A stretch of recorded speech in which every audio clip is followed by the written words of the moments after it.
நிஃப்டிய பொறுத்தவரைக்கும் 22,300 லெவல்ல வந்து பை நடக்கலாம். ஸோ அது வரைக்கும் ஒரு செல்லிங் அப்படிங்கிறது வரலாம்.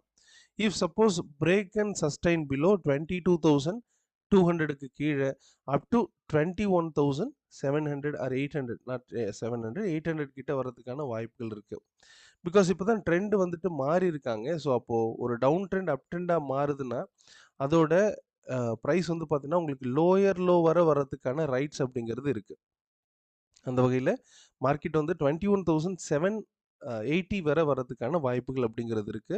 அதை பொறுத்து மார்க்கெட் வந்து பார்த்தீங்கன்னா, இப்போ கொடுத்துருக்கிறது ஹையர் ஹை. ஒரு ஹையர் லோ வந்துட்டு 21,900 இருந்து 21,700 கிட்ட வரதுக்கான வாய்ப்புகள் இருக்கு. அதனால வி கான்ட் பிலீவ் தட் இந்த மார்க்கெட் வந்துட்டு பார்த்தீங்கன்னா, ஒரு பாசிட்டிவ்லேயே மூவ் ஆகும் அப்படின்றத நம்ம சொல்ல முடியல. எனிவே மார்க்கெட்ல வந்து பார்த்தீங்கன்னா, 22,300 லெவல்ல வந்துட்டு அங்க கன்ஃபர்மேஷன் பண்ணணும். டிமாண்ட் ஜோன்ஸ பார்க்கணும். அண்ட் அந்த இடத்துல வந்து